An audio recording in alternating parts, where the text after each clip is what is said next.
Good morning. आज के session में हम जो है हार्ट डिजीज़ पे बात करेंगे। हार्ट डिजीज़ में भी बेसिकली हार्ट अटैक पे, जिसको हृदय घात कहा जाता है। इससे पहले हमने जो है हृदय की जो क्रियाविधि है उसका उस पर बात करी थी कि किस तरीके से जो है हार्ट काम करता है, इसके कितने चैम्बर होते हैं, कितने इसमें वॉल्व होते हैं और क्या उसकी फिजियोलॉजी है, उस पर हमने बात करी थी। आज हम समझते हैं हार्ट डिजीज़, जो कि एक कॉमन डिसऑर्डर आजकल हो रहा है, जिसका नाम है हृदय घात या हार्ट अटैक। हार्ट अटैक पे हम बात करेंगे कि किस तरीके से ये हार्ट अटैक हो रहा है और किस तरीके से जो है हमारी जो लाइफ स्टाइल है वो उसके लिए जिम्मेदार है। वर्तमान जो लाइफ स्टाइल है पूरी तरीके से जिम्मेदार है हार्ट अटैक के लिए। इस पर हम बात करेंगे। तो कॉमन जानकारी हम पहले ले लेते हैं। सबसे पहले हम देख लेंगे कि हार्ट का कार्य क्या है शरीर के अंदर। वो हम पहली वीडियो में बात कर चुके हैं कि हार्ट जो है ब्लड को पंपिंग करता है पूरे बॉडी के लिए, जो है ऑर्टा के थ्रू ब्लड को पंप करता है और वो जो है पूरी बॉडी में पहुंचता है ब्लड। ये इसका विशेष काम है। 72 बीट पर मिनट हार्ट धड़कता है, यानी कि 72 बार, एक मिनट में जो है 72 बार हृदय धड़कता है। धड़कने का मतलब है कि 72 बार जो है पंप करता है। और लगभग 300 ग्राम इसका वेट है। शरीर के बाएं हमारा जो वक्ष स्थल है, हमारा जो चेस्ट है, उसके बाएं साइड जो है हृदय स्थित है। इससे पहले हम बाकी हर चीज़ पे बात कर चुके हैं, बस अब एक विशेष बात इसमें ध्यान रखनी है। बेसिकली दो तरीके से जो है हार्ट में प्रॉब्लम आती है। एक तो कई बार आपने सुने होंगे कि छल्ले बदले जाते हैं लोगों के, तो वो जो वॉल्व होते हैं वो वॉल्व की खराबी होने पे ऐसा हो जाता है। दूसरी चीज़ क्या होता है, कई बार जो हार्ट के जो हार्ट में छेद होना, एक समस्या ये है। और एक जो है जो बहुत ही कॉमन आजकल जो 80% लोगों में देखी जाती है, वो कोरोनरी आर्टरी से रिलेटेड है। ये कोरोनरी आर्टरी है क्या? कोरोनरी आर्टरी जो है ये इसका काम है, जैसे कि हार्ट पूरे बॉडी के लिए ब्लड को धक्का मारता है, तो उसी में से कुछ ब्लड जो है कोरोनरी आर्टरी होते हुए जो हार्ट की जो मसल्स हैं उन मसल्स तक पहुंचती है और वो पूरी हार्ट को जो है न्यूट्रिशन प्रोवाइड करवाता है। यानी कि हार्ट को भी चलने के लिए न्यूट्रिशन की आवश्यकता होती है और उस न्यूट्रिशन को जो है कोरोनरी आर्टरी हार्ट की मसल्स तक पहुंचाता है। तो कोरोनरी हार्ट फेलियर भी इसको कहा जाता है। कोरोनरी जो आर्टरी है उसके फेलियर होने के कारण जो है ये समस्या आ जाती है। तो कोरोनरी हार्ट डिजीज़ पे हम बात कर रहे हैं। इसी को हार्ट अटैक कहते हैं और इसी को मायोकार्डियल इन्फेक्शन कहते हैं। तो ये कई चीज़ें हैं। इसमें पहले हम समझ जाते हैं कि होता क्या है। ये एक नॉर्मल आर्टरी है जिसको हम कोरोनरी आर्टरी कहते हैं। कोरोनरी आर्टरी क्या है? जो ब्लड सप्लाई करती है हार्ट के लिए। तो ये कोरोनरी आर्टरी क्या करती है? प्रॉपर ब्लड को पहुंचाती है और हार्ट की मसल्स को न्यूट्रिशन मिलता है और उसके द्वारा जो है वो प्रॉपर फंक्शनिंग कर पाता है। तो जो नॉर्मल कोरोनरी आर्टरी है वो इस तरीके से होती है। इस आर्टरी की विशेषता ये है कि ये 70% डैमेज होने तक भी जो है हमें आराम से रखती है। यानी कि हमको पता नहीं चलता है कि ये जो है 70% जो है डैमेज हो चुकी है। जब 70% ये खराब हो चुकी होती है, सिर्फ 30% ये आर्टरी सही रहती है। होता क्या है, इसका जो बीच वाली जो लेयर है, इसकी जो बीच वाली लेयर है, उसको वो धीरे धीरे क्या होने लगती है, अंदर की तरफ सिकुड़ने लगती है। तो उसके कारण जो है वो क्यों सिकुड़ती है उस पर हम अभी बात करेंगे क्या कारण है, लेकिन अभी समझ रहे हैं कि होता क्या है। इसमें ये नॉर्मल कोरोनरी आर्टरी है। इसके बाद 70% जो है इसके अंदर की जो लेयर है वो डैमेज हो जाती है, 30% बच जाती है। तो 30% में भी जो है हम रेगुलर काम कर पाते हैं। सिर्फ जब हम रनिंग करते हैं, जब आदमी रनिंग कर रहा हो, इसको कैसे पहचानें? जब आदमी रनिंग कर रहा हो और रनिंग करते हुए उसको हार्ट में पेन होना शुरू हो जाए, तो इसको बोलते हैं कि 30%। जैसे ही वो फिर रेस्ट करता है तो फिर से जो है सही हो जाता है, उसको कोई दिक्कत नहीं आती। रनिंग करते हुए दिक्कत आती है और जैसे ही रनिंग स्टॉप करता है उसके बाद वो सही हो जाता है। तो 70% आर्टरी जो है इस समय डैमेज हो चुकी है, उसकी खराब हो चुकी है और 30% आर्टरी बची हुई है जिसके द्वारा वो रनिंग में पेन कर रहा है। कुछ समय और बीतता है, आदमी ध्यान नहीं देता है, तो उसके बाद उसको जो है सिर्फ चलने फिरने में भी, पहले तो रनिंग करने में हो रही थी, अब उसको नॉर्मल जो मूवमेंट में भी जो है पेन होने लगता है। तो इसका मतलब जो है 80% जो है आर्टरी डैमेज हो चुकी है, 20% उसका जो है काम कर रही है। और लास्ट जो बच जाती है, जब आदमी को बैठे बैठे पेन होने लगता है, उसको बोलते हैं 90% जो है ये इनर मेम्ब्रेन जो है उसकी अंदर घुस जाती है, यानी डैमेज हो जाती है। ये जो है बैठे बैठे भी आदमी को पेन करने लगती है, क्योंकि अभी अब सिर्फ 10% ही वो सही है।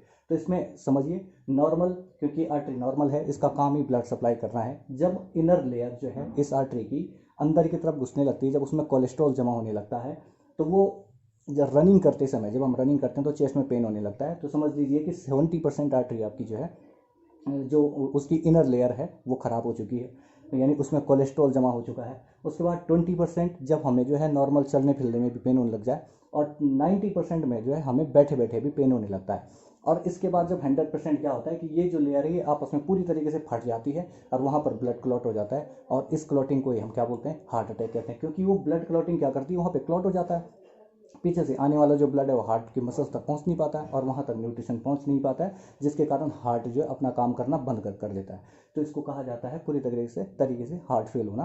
तो ये जरूरी नहीं कि इसी क्रम में चले 70, 80, 90। कई बार होता है कि 80% पे ही वो जो है आर्टरी पूरी तरीके से फट जाए और उसमें से ब्लीड हो जाए, और ब्लीड होने के कारण वहाँ क्लॉटिंग हो जाए। तो इस स्थिति को कहा जाता है हार्ट अटैक। हार्ट अटैक इस स्थिति को कहा जाता है। यहाँ से ये एक तरीके से इसमें समझ लीजिए, ये नॉर्मल आर्टरी है।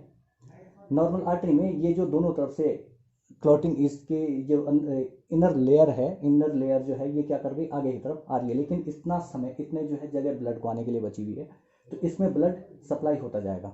उसके बाद आप अगली ट्यूब में देखेंगे तो ये और ज़्यादा आगे फैल गया है, यहाँ जगह कम बच गई है। तो जैसे जैसे ब्लड सप्लाई कम होने लगेगी और ये अंदर की जो लेयर है इसमें कोलेस्ट्रॉल बढ़ता जाएगा, वैसे वैसे जो है पेन बढ़ता जाएगा। फिर यहाँ पर ये जो है लगभग 90% जो है ये डैमेज हो चुका है, और अंत में जब हार्ट फेलियर होता है तो ये लेयर पूरा फट जाती है। फटने का कारण यहाँ क्लॉटिंग हो जाती है, और क्लॉटिंग होने के कारण आगे की ब्लड सप्लाई रुक जाती है, और इसको कहते हैं हार्ट ब्लॉक होना। जो इनर लेयर है वो फट जाती है, फटने के बाद जो है ब्लड उस आर्टरी में जमा हो जाता है, जम जाता है, जिसके कारण बाकी ब्लड जो है हार्ट को नहीं पहुंच पाता है, हार्ट फेलियर हो जाता है। तो कोरोनरी हार्ट फेलियर इसको कहा जाता है। इसके बाद हम समझते हैं कि क्या क्या सिम्टम है, हम कैसे पहचानें कि हमको जो है हार्ट की प्रॉब्लम है। तो उसमें पहली बात तो हमने यही समझी कि हम क्या करते हैं कि जब तक 70% तक तो हमको कुछ पता नहीं चलता है, लेकिन जब 70% जो है ये कोलेस्ट्रॉल यहाँ पर जमा हो जाता है, 70% जो अंदर की लेयर है वो डैमेज होने लगती है, तो 70% पे हमको रनिंग करते हुए जो लेफ्ट साइड में पेन होता है। उसके बाद कुछ समय के बाद हमें जो है सिर्फ नॉर्मल चलने फिरने में भी दर्द होने लगता है, और उसके बाद हम देखते हैं कि हमें कभी कभी बैठे बैठे भी जो है अटैक आ जा रहा है। तो ये जो स्थितियाँ हैं, और बाद में उसकी जो है मृत्यु इस तरीके से हो जाती है। और क्या क्या सिम्टम है इसका, जो है जो पेन होगा वो पेन हमारी लेफ्ट साइड में होगा, लेफ्ट चेस्ट में जो है बहुत तेज पेन होगा। तो ये है। दूसरा, पेन इन लेफ्ट शोल्डर, हमारे जो बायां जो कंधा है, जो हमारा बायां कंधा है, इस कंधे में भी जो है हमको पेन पीछे की तरफ होते हुए लगेगा, और बाएं हाथ में वो पेन हमारे जाएगा। तो चेस्ट से होते हुए हमारा जो पेन हमें लगेगा कि हमारा जो बायां जो कंधा है उसमें बहुत तीव्र दर्द हो रहा है, जैसे कि बहुत ही तीव्र दर्द उसमें होने लगेगा, और बैक साइड में जाएगा, लेफ्ट में। इसके बाद जो है, और ये दर्द जो है हमेशा सडन होगा, एक्यूट पेन होता है, ये क्रोनिक ये नहीं बोल सकते हम कि 4 दिन से पेन हो रहा था। वो कोई हॉट पेन हो सकता है, मस्कुलर हो सकता है, या गैस्ट्राइटिस का हो सकता है, लेकिन जो ये अटैक का जो पेन होता है ये सडन होता है, बहुत तेज़ी से होता है, और फिर अगर उसको ठीक होना होगा तो सडन ही वो जो है सही भी हो जाता है। तो ये इसके मेन सिम्टम है, हमारी लेफ्ट साइड में होने वाला पेन एक्यूट पेन होगा, और शोल्डर से होते हुए बैक साइड में जाता है। तो ये इसके मुख्य सिम्टम है जो अटैक के सिम्टम होते हैं। इसके बाद रीज़न पे हम जाते हैं, जो कि बहुत इंपॉर्टेंट है। क्या ऐसे रीज़न हैं, कौन कौन से ऐसे कारण हैं जिसके कारण जो हार्ट फेलियर आते हैं। तो उसमें आप देख लीजिए, सबसे पहला जो सिम्टम है, high cholesterol level. Cholesterol level बढ़ जाने के कारण, कोलेस्ट्रॉल होता क्या है, ये एक चिकना सा पदार्थ होता है कि जो कि हमारे क्या होता है, जो आर्टरीज़ हैं, जो वेंस हैं, उनमें क्या हो जाता है, जमने लगता है धीरे धीरे। और जैसे उसमें अब धीरे धीरे इनमें जमने लगता है, जमने के कारण क्या हो जाता है, ये यहाँ से जो ब्लड की सप्लाई है उस सप्लाई को क्या कर देता है, कम कर देता है। तो एक तो है हाई कोलेस्ट्रॉल लेवल, कितना नॉर्मल होना चाहिए, 130 एम जी से कम इसका लेवल होना चाहिए। 130 से ऊपर अगर ये हो जाता है तो उसके बाद ये धीरे धीरे प्रॉब्लम करने शुरू कर देता है। और इसके सोर्सेज क्या हैं, इसके सोर्सेज हैं जो एनिमल प्रोडक्ट हैं, जितने भी प्रोडक्ट हम एनिमल से लेते हैं, चाहे इसमें मीट है, चिकन है, मटन है, बफन है, कुछ भी जो एनिमल से जो जिनका सोर्स जो एनिमल है, उसमें मेन तो जो नॉन वेज है, नॉन वेज जो है कोलेस्ट्रॉल का सबसे रिच सोर्स है। और इसमें जो नॉन वेज नहीं लेते उनको जो है दूध की जो मलाई जो उसमें क्रीम लग जाती है, उस क्रीम से भी जो है कोलेस्ट्रॉल बन जाता है। लेकिन मेन सोर्स इसके मीट प्रोडक्ट हैं, और मिल्क में भी हम मान सकते हैं कि जो उसका क्रीम है उस क्रीम से कोलेस्ट्रॉल बढ़ता है। बाकी अब सवाल ये है कि जो लोग नॉन वेज नहीं होते हैं, जो नॉन वेजिटेरियन नहीं होते हैं, उनको जो वेजिटेरियन है उनको क्यों होता है? तो वेजिटेरियंस को इसलिए होता है कि ये जो ट्राइग्लिसराइड जो है एक इसी तरीके का प्रोडक्ट है जिस तरीके का कोलेस्ट्रॉल है। कोलेस्ट्रॉल एनिमल फूड से मिलता है, हमें से मीट से मिलता है, और बहुत कम अमाउंट में जो है दूध की जो क्रीम है उससे मिलता है। अब दूसरा प्रोडक्ट है ट्राइग्लिसराइड। ट्राइग्लिसराइड जो है जितने भी प्रकार के ऑयल हम लेते हैं, जितनी प्रकार के तेल हम लेते हैं, उन सभी तेलों से, घी से, इन सब से जो है प्राप्त होता है ऑयल।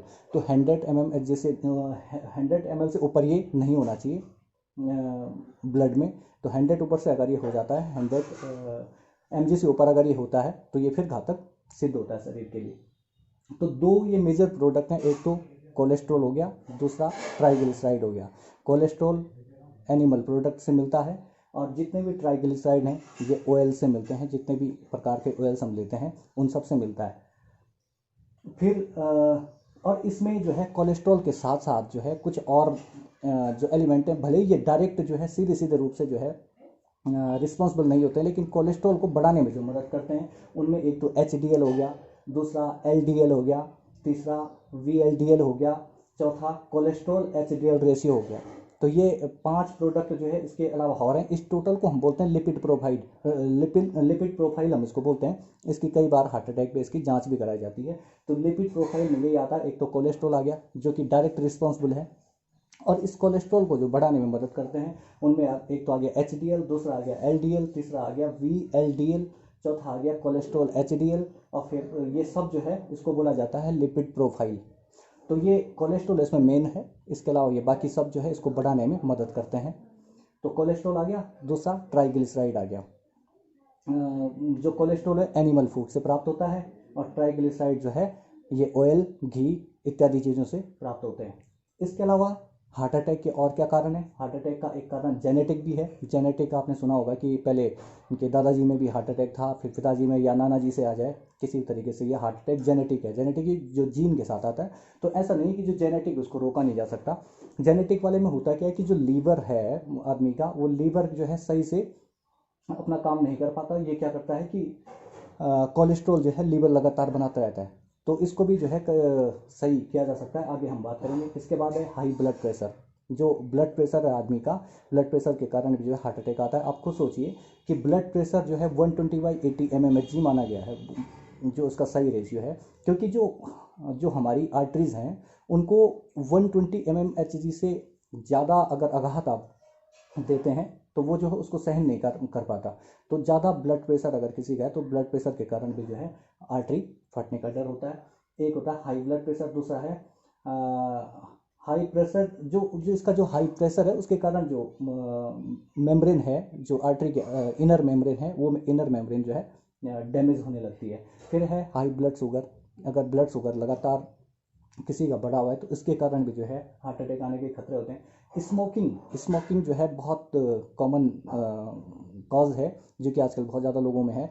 स्मोकिंग के कारण जो हमारी आर्टरीज हैं उनमें स्टिकनेस आ जाती है अंदर से, जिसके कारण जो है वो जल्दी डैमेज होती है। स्मोकर हो गए, और टबैको हो गया, तम्बाकू जो लोग लगातार खाते हैं। तो तम्बाकू क्या होता है, ज़्यादातर लोगों को मानना ये होता है कि हम तो तम्बाकू निगलते थोड़ी, हम तो केवल खा लेते हैं। लेकिन वो जो टबैको है इसका नेचर ही जो है माउथ से ही एब्जॉर्ब हो जाने का है, और ये अंदर जाकर के बाद में जो क्या करता है, जो हमारी वेसल्स हैं, जो हमारी आर्टरीज हैं, वेन्स हैं, उन सबको क्या करता है, डैमेज करना शुरू कर देता है। तो टबैको है। और इसके अलावा एक है lack of physical exercise. Lack of physical exercise का मतलब है कि हमारा जो फिजिकल एक्सरसाइजेस थी, हमारा जो मूवमेंट है बॉडी का, वो हम उसको प्रॉपर नहीं दे पा रहे हैं। आराम पसंद लाइफ है, हमारे लाइफ स्टाइल जो है आजकल बिल्कुल आराम पसंद हो गया है, बिल्कुल कोई एक्सरसाइज हम लोग कर नहीं रहे हैं। तो उसके कारण भी जो है कोलेस्ट्रॉल जो है बॉडी के अंदर जमा हो रहा है, ग्लिसराइड बॉडी के अंदर जमा हो रहा है, और धीरे धीरे ये जो है आर्टरीज को डैमेज कर रहे हैं। इसके अलावा जो है एंटीऑक्सीडेंट की कमी जो है हमारी बॉडी में हो रही है। जो फूड प्रोडक्ट हम ले रहे हैं एंटीऑक्सीडेंट उसमें हम नहीं ले पा रहे हैं, उसके कारण में सारा ऑक्सीडेंट होते क्या हैं, ऑक्सीडेंट क्या करते हैं, यानी कि ऑक्सीजन के साथ ये कोलेस्ट्रॉल जो है ऑक्सीजन के साथ रिएक्ट करके बहुत ज़्यादा जो है बहुत तेज़ी से कोलेस्ट्रॉल जमा करने लगता है। तो इसके साथ हम क्या करते हैं, एंटीऑक्सीडेंट लेने फूड में हमें लेने चाहिए। जैसे विटामिन ए है, विटामिन डी है, विटामिन सी है, ये तीनों जो विटामिन ये एंटीऑक्सीडेंट है, इनको हम बाद में बताएंगे कैसे काम करते हैं। और इसके अलावा जो है ओबेसिटी है, बहुत ज़्यादा मोटापा, फैट बॉडी में जमा हो जाना, ये भी एक मुख्य कारण है। इसके अलावा स्ट्रेस जो आज बहुत ही कॉमन है, छोटी छोटी बातों पे बहुत ज़्यादा प्रतिस्पर्धात्मक हो जाना, इन लोगों में जो है स्ट्रेस के कारण भी जो है कोलेस्ट्रॉल लेवल बॉडी में बढ़ जाता है, जो हार्ट अटैक का कारण बनता है। तो ये मुख्य कारण है, उनमें कोलेस्ट्रॉल, ट्राइग्लिसराइड, स्ट्रेस हो गया, ब्लड प्रेशर हो गया, ओबेसिटी हो गया और डायबिटीज़ हो गया। ये कॉमन कारण है। इनमें एक जेनेटिक ऐसा कारण जो हमारे हाथ में नहीं होता, लेकिन हम इसको रोक सकते हैं, काफ़ी हद तक इसको जो है हम रोक सकते हैं। तो इस पूरे कॉज को देखते हुए, जो इन पूरे कारणों को जो है देखते हुए, हमें ये समझ में आता है कि हार्ट अटैक जो है कोई ऐसी बीमारी नहीं है जिससे जो है इतनी डेथ होनी चाहिए जितनी कि आज की डेट में अगर हम देखें तो हमारे देश में जो है सबसे ज़्यादा डेथ अगर देखा जाए तो डेथ का कॉज हमारे यहाँ हार्ट अटैक है। हार्ट अटैक के कारण सबसे ज़्यादा मृत्यु दर हमारे यहाँ पर है। तो और जबकि ये ऐसी कोई बीमारी है नहीं जिसको रोका नहीं जा सकता, ये सिर्फ हमारे, इसके लिए हमें डॉक्टर्स की भी ज़रूरत नहीं है। इसके लिए हम चाहें तो अपने लाइफ स्टाइल को सही करें और लाइफ स्टाइल से जो है हार्ट अटैक की समस्या को रोक सकते हैं। तो इसको एक बार फिर से मैं बता देता हूँ। कोरोनरी आर्टरी डिसऑर्डर डिजीज़ की हम बात कर रहे हैं। कोरोनरी आर्टरी, ये आर्टरी है, ये तीनों आर्टरी जो ऊपर से यहाँ दिख रही हैं, ये क्या है, कोरोनरी आर्टरी हैं। ये आर्टरी क्या करती हैं, ब्लड को सप्लाई करते हैं हार्ट के लिए। ये तीनों आर्टरी यहाँ पर हैं। तो जब ये आर्टरी यहाँ अगर कहीं ब्लॉक हो जाती है, यहाँ कहीं ये फट जाती है, तो इसके फटने के कारण क्या होता है, यहाँ पर ब्लड क्या करता है, क्लॉट हो जाता है। ब्लड क्लॉट होता है तो आगे की ब्लड सप्लाई रुक जाती है, ब्लड सप्लाई रुक जाती है, तो इसी को हम बोलते हैं हार्ट अटैक आ जाता है, जिससे आदमी की मृत्यु हो जाती है। तो ये कोरोनरी हार्ट डिजीज़ है। इसके सिम्टम है लेफ्ट साइड में पेन होना, शोल्डर की तरफ जाना और बैक साइड में जाना। ये इसके और एक्यूट पेन होगा, सडन होगा, ऐसे नहीं कि 2-3 दिन से रहेगा। तो ये इसके सिम्टम है। कॉज में हमने जो है कोलेस्ट्रॉल, ट्राइग्लिसराइड, ये मुख्य दो प्रोडक्ट हैं जिनके कारण जो है ये कोरोनरी आर्टरी में जमा होने लगते हैं और ब्लड सप्लाई को रोक देते हैं। उसकी जो इनर लेयर है, जो कोरोनरी आर्टरी की जो अंदर वाली जो मेम्ब्रेन है, उसमें जमा होकर के जो है उसको धीरे धीरे जो है ब्लॉक करने शुरू कर देते हैं। तो ये दो मुख्य प्रोडक्ट हैं। कोलेस्ट्रॉल किस समय मिलता है, ये जितने भी नॉन वेज हैं, जितने भी मीट हैं, चिकन, मटन, मछली जो भी लेते हैं, उससे कोलेस्ट्रॉल हमको मिलता है। और दूसरा जो है ट्राइग्लिसराइड है, ट्राइग्लिसराइड जो है हमें तेलों से मिलता है। तो इन दोनों चीज़ों को अगर जो है आदमी लाइफ टाइम अवॉइड करे, एक तो मीट को, दूसरा तेलों को, इनको अवॉइड करे, तो ये हार्ट अटैक की समस्या जो है पूरी तरीके से समाप्त हो सकती है। इसके अलावा ब्लड प्रेशर को मेंटेन रखने का प्रयास किया जाए, शुगर को मेंटेन रखने का प्रयास किया जाए, ओबेसिटी, स्ट्रेस इत्यादि को जो है अपने से दूर रखा जाए, तो इस समस्या से जो है निजात पाया जा सकता है। आपने कई तेलों में देखा होगा लिखा हुआ कोलेस्ट्रॉल फ्री, और हम जो उसको खरीद देते हैं, बहुत जितने भी दाम पे देते हैं हम खरीद देते हैं कोलेस्ट्रॉल फ्री है, लेकिन हमें यही नहीं पता कि ऑयल में जो है, क्योंकि हमको यही बताया जाता है कि साहब तेलों से जो है हमें कोलेस्ट्रॉल मिलता है। तेलों से हमें कोलेस्ट्रॉल नहीं, ट्राइग्लिसराइड मिलता है। कोलेस्ट्रॉल सिर्फ हमें जो है मीट प्रोडक्ट से मिलता है, और एक सिर्फ हमने जो है दूध की जो मलाई है, अगर उस दूध की मलाई को हम निकाल दें तो उसके बाद दूध भी जो है कोलेस्ट्रॉल फ्री हो जाता है। तो ऑयल हमेशा मतलब वैसे ही जो है कोलेस्ट्रॉल फ्री होता है, उसमें लिखने से कुछ होता नहीं है। आप लोग ध्यान रखिएगा, हमें तेलों से जो है ट्राइग्लिसराइड मिलता है, और ट्राइग्लिसराइड फ्री जो है तेल कर ही नहीं सकते। तो तेल को जो है हम अपने फूड प्रोडक्ट से निकालने जब हम उसको जो है अपने फूड में यूज ही ना करें, तो ही हम इसको जो है रोक सकते हैं। तो ये दो प्रोडक्ट हैं, इन पे विशेष ध्यान हमको रखना है, एक तो कोलेस्ट्रॉल और दूसरा ट्राइग्लिसराइड, इन दोनों को हम अवॉइड करना। इसके अलावा अब इसके बाद हम बात करेंगे कौन कौन सी यौगिक प्रक्रियाएं हैं, क्योंकि चाहे ये कोलेस्ट्रॉल हो, चाहे ट्राइग्लिसराइड हो, चाहे ओबेसिटी हो, चाहे ब्लड प्रेशर हो, ये सारे जितने भी कॉज हैं, इन कॉज की को रोकने की बात करता है योग। चाहे वो आहार के माध्यम से हो, चाहे दिनचर्या के माध्यम से हो, चाहे किसी भी माध्यम से हो, चाहे कौन सी योग प्रक्रियाएं हैं, कौन कौन से प्राणायाम, कौन कौन से आसन, कौन कौन सी मुद्राएं हैं, उन पे हम बात करेंगे इसके बाद। लेकिन वो हमें तब समझ में आएंगी जब हमें हार्ट अटैक के कारण पर समझ में आएंगे कि कौन कौन से कारण हैं। इन कारणों को जब हम सही से समझ जाएंगे तो उसके बाद हम समझ पाएंगे कि कौन कौन सी योग प्रक्रियाएं जो है इसमें यूजफुल होंगी। तो उन पर हम बात करेंगे नेक्स्ट वीडियो में, लेकिन पहले आप इसको जो है ध्यान से समझ लीजिएगा। Thank you.